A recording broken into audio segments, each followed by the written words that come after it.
What happens when a state, heralded for its wealth, suddenly sees its unhoused population skyrocket by nearly 30% in just 24 months? The public is about to see the hidden arithmetic of human displacement. Behind Boston's gleaming skyline is a mathematically terrifying reality. The gap between earning a living and having a roof has severed completely. Today, the 2026 data proves Massachusetts isn't just facing a housing crisis, it's standing at the edge of an economic cliff. And the math shows the average citizen might be closer to the edge than anyone realizes. The seventh state paradox. Massachusetts possesses some of the highest per capita wealth on the planet. It is a global epicenter of biotechnology, finance, and elite academia. The gross domestic product of this single state rivals that of entire industrialized nations, projecting an aura of invulnerable economic prosperity. Yet, hidden beneath this staggering accumulation of wealth is a statistical anomaly that shatters the traditional American narrative. Massachusetts currently ranks 7th in the nation for its homelessness rate. For every 10,000 residents, 26.1 individuals do not have a home. This vastly overshadows the national average of 19.4, establishing a crisis uniquely severe for a state with such vast resources. This reality represents a profound cognitive dissonance. Conventional economic theory dictates that a rising tide lifts all boats, that regional economic booms generate opportunities that secure the working class. But the 2026 data reveals a far more sinister mechanism at play. In Massachusetts, the economic boom has not elevated the working class. It has actively weaponized the cost of living against them. The influx of high-paying tech and pharmaceutical jobs has distorted the real estate market so severely that foundational housing is now treated as a luxury asset. It is a paradox of prosperity. The richer the state becomes on paper, the faster its foundational workforce is displaced onto the streets. The traditional relationship between hard work and basic survival has been systematically dismantled. The 28% surge. To understand the sheer velocity of this crisis, one must look at the brutal arithmetic of the past 2 years. Between 2022 and 2024, the unhoused population in Massachusetts leaped from approximately 14,000 to nearly 18,000 individuals. This represents an aggressive 28.3% surge in just 24 months, a rate of displacement that outpaces the state's population growth by magnitudes. But the true horror of this crisis lies not just in the volume of the displaced, but in their demographic composition. This surge is fundamentally redefining what homelessness looks like in the 21st century. The stereotype of the chronically unsheltered individual battling severe substance use disorder is no longer the defining image of this emergency. Today, families with children make up an astounding 35% of the state's homeless population. This is the invisible epidemic. These are not individuals who have dropped out of society. These are fully employed citizens working 40 hours a week who are simply unable to bridge the gap between their paychecks and rent. They are returning from full shifts as medical assistants, food service workers, and school paraprofessionals, only to sleep in motel rooms, cramped vehicles, or overflow shelters. The expiration of pandemic-era eviction protections did not create a new underclass. It merely exposed a hidden demographic of the working poor who were suddenly subjected to the unyielding gravity of the free market. The 2021 to 2025 Wage-to-Housing Chasm. The catalyst for this mass displacement can be traced directly to an unprecedented decoupling of wages from housing costs. The Greater Boston Housing Report Card provides the raw data, and the numbers induce a sense of profound financial vertigo. In 2021, an entry-level starter home in the region was already highly expensive, requiring a household income of roughly $98,000. Just 4 years later, by 2025, That required income had violently skyrocketed to over $162,000. The finish line was not simply moved further down the track, it was relocated to a completely different economic stratosphere, permanently out of reach for the median earner. While the cost of entry surged by more than $64,000, wages for the working class effectively stagnated when adjusted for inflation.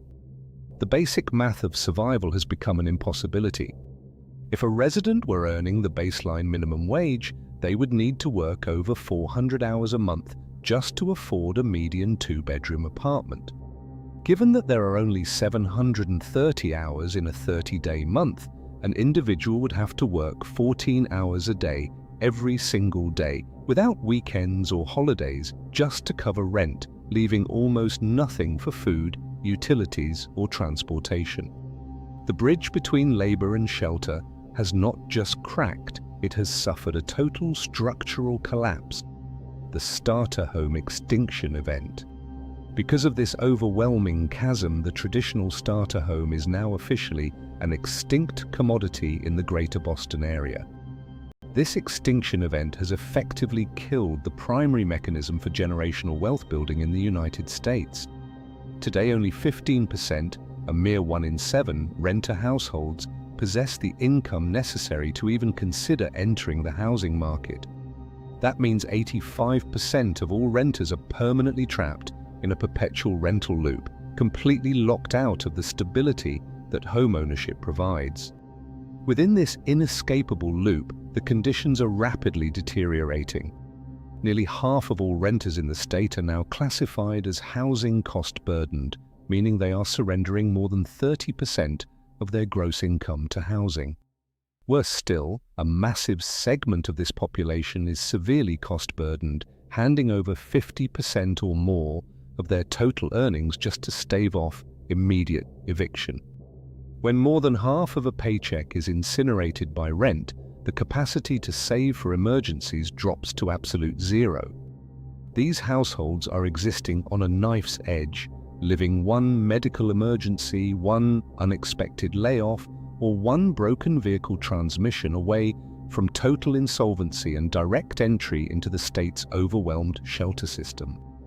The middle-class dream of stability has been replaced by a mathematical certainty of precariousness.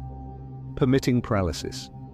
If demand for housing is surging to historic levels, basic capitalist principles dictate that the market should respond by building more supply. However, Massachusetts is actively suffocating its own developmental pipeline through a phenomenon of permitting paralysis. The data reveals a catastrophic bottleneck. Between 2021 and 2024, the number of new building permits issued statewide plummeted from nearly 20,000 down to an abysmal 14,000. In Greater Boston, the epicenter of the crisis, permits crashed from 15,000 to under 9,000. This is not a failure of the construction industry, it is a failure of policy. Highly restrictive local zoning laws, extreme bureaucratic red tape, and entrenched resistance to high-density development have weaponized municipal code against the working class. Communities prioritize expensive, large-lot, single-family zoning, effectively banning the multi-family affordable complexes that the workforce desperately requires. Consequently, the state is currently operating at a staggering 108,000-unit deficit. This severe supply drought creates an accelerating doom loop. Less available housing inevitably triggers ferocious competition among renters, which directly drives up monthly lease rates, which mathematically forces the lowest earners into eviction. It is an engineered scarcity that disproportionately punishes the most vulnerable citizens. The suburban shift. When the general public visualizes homelessness in Massachusetts, the immediate mental image is the dense, urban concentration at Boston's infamous Mass and Cass intersection.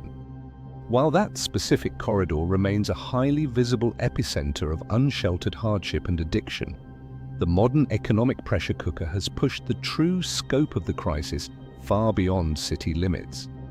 The sheer cost of urban existence has become so mathematically hostile that the working poor are being actively exiled, forced into a desperate migration towards suburban and rural counties in search of an affordability that no longer exists.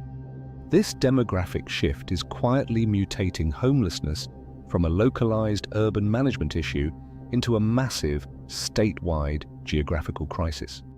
Municipalities that have never had to manage significant unhoused populations are suddenly finding their local resources severely strained. Families are utilizing suburban highway motels as permanent residences. Rural school districts are suddenly tasked with supporting students who sleep in vehicles parked in commercial lots. Because the urban infrastructure is buckling under the weight of the 108,000 unit deficit, the overflow is bleeding into every corner of the Commonwealth. The invisible epidemic has officially decentralized, proving that no zip code is immune to the mathematical realities of the housing market collapse. The 2030 demographic collapse. If one projects these current data vectors forward, removing all sentiment and focusing strictly on the statistical trajectory, the forecast for the next decade is devastating. Massachusetts is on a direct collision course with a three-pronged demographic and systemic collapse by the year 2030. First is the impending elder eviction wave. At present, individuals aged 55 and older constitute roughly 20% of the state's unhoused population. As regional inflation continues to compound and fixed income safety nets like Social Security remain functionally static against housing costs, this senior demographic is projected to double over the coming years. The resulting crisis will place an unprecedented, insurmountable strain on an already fragile elder care and medical infrastructure. Second is the compounding supply squeeze. If the 30% drop in housing permits continues its uncorrected downward trajectory, the 108,000 unit shortage will exponentially worsen. The 50% of renters currently hovering on the precipice of severe cost burden will mathematically be forced out, triggering a historic, unstoppable surge in statewide evictions. Finally, this culminates in total systemic overload. If the 28% growth rate in homelessness seen between 2022 and 2024 repeats over the next two economic cycles, Massachusetts will easily eclipse 25,000 to 30,000 unhoused individuals before 2030. The state's emergency shelter system, which has already required unprecedented administrative interventions just to maintain baseline operations, will fundamentally and permanently break. The final tipping point. The data presents an irrefutable conclusion. Massachusetts is not experiencing a temporary glitch in the housing market. This is a structural realignment. The escalating rate of displacement is not an anomaly happening to individuals on the forgotten fringes of society. It is the mathematical byproduct of a real estate market functioning exactly as it is currently designed. The system is operating efficiently, optimizing for maximum capital extraction at the direct expense of human shelter. Therefore, the ultimate concern is no longer about how to marginally expand the emergency shelter system to accommodate the fallout. The true question is far more existential. When 85% of renters are permanently locked out of ownership, and simply securing a roof consumes half of a worker's total income, how long until the middle class simply ceases to exist?